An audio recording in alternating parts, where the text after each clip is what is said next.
ఆయనకు సుదీర్ఘ రాజకీయ అనుభవం ఉంది. చిన్న వయసు నుంచే విద్యార్థి రాజకీయాల ద్వారా ఎదిగారు. ఎమర్జెన్సీ కాలంలో జైలుకు వెళ్లారు. బీజేపీలో కీలక నేతగా ఉన్నారు. కేంద్ర మంత్రిగా చేశారు. ఒక పర్యాయం భారత ఉపరాష్ట్రపతిగా సేవలందించి ఇప్పుడు రిటైర్ అయ్యారు. సేవాభావంతో ఆయన అనేక కార్యక్రమాలు చేపడుతున్నారు. ఎవరు పిలిచినా వచ్చి 4 మంచి మాటలు చెబుతారు. ఇప్పుడు మళ్లీ ఆయన వార్తల్లో వ్యక్తయ్యారు. ఆయనే ముప్పవరపు వెంకయ్య నాయుడు. ఉపరాష్ట్రపతి జగదీప్ ధన్కడ్ అనూహ్య పరిణామాల మధ్య ఇటీవల రాజీనామా చేశారు. ఆరోగ్యం బాగోలేదని చెప్పి వెళ్లిపోయారు. ఆయన స్థానంలో ఎవరు కూర్చుంటారన్న చర్చ జరుగుతోంది. నితీష్ కుమార్, చంద్రబాబు నాయుడు, సిపి రాధాకృష్ణన్ ఇలా చాలా మంది పేర్లు వినిపిస్తున్నాయి. అయితే ఎవరూ ఎదురు చూడని పేరు ఒకటి ఇప్పుడు తెరపైకి వచ్చింది. అదే మాజీ ఉపరాష్ట్రపతి ఎం వెంకయ్య నాయుడు.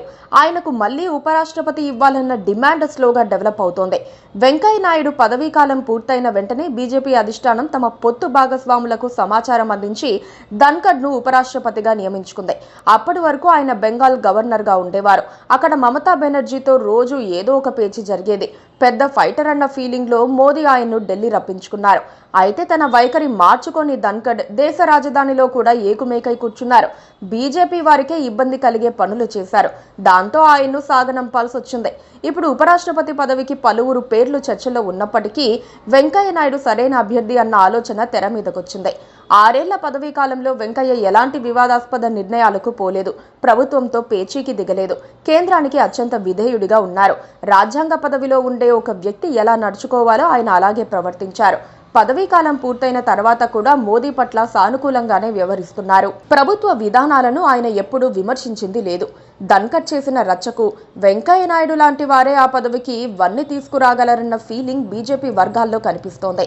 పైగా వెంకయ్య ఆర్ఎస్ఎస్ కార్యకర్త కాకపోయినా ఆ సంస్థ పట్ల సానుకూలంగా ఉంటారు. బీజేపీకి ఆర్ఎస్ఎస్ ఎంత అవసరమో పలు సందర్భాల్లో ఆయన వివరించారు. దాంతో అటువైపు నుంచి కూడా ఆయనకు ఎలాంటి అబ్జెక్షన్ రాదని చెప్పుకోవాలి. అందుకే మళ్లీ వెంకయ్య నాయుడుకే ఉపరాష్ట్రపతి పదవి ఇస్తే నయమన్న ఫీలింగ్ బీజేపీలోని ఒక వర్గంలో ఉంది. అసలు ధన్కడ్ను పిలవకుండా అప్పుడే వెంకయ్యను కొనసాగిస్తే ఇలాంటి సమస్యలు వచ్చేవి కాదన్న చర్చ కూడా జరుగుతోంది. ఇక్కడ మరో ప్రచారం కూడా జరుగుతోంది. వెంకయ్య తన వంతుగా మరోసారి ఉపరాష్ట్రపతి పదవికి లాబీయింగ్ చేస్తున్నారని అంటున్నారు. బీజేపీ పెద్దలతో టచ్లోకి వెళ్లారని మాట్లాడుకుంటున్నారు. ఏది నిజమో 1-2 రోజుల్లో తెలుస్తుంది. Please subscribe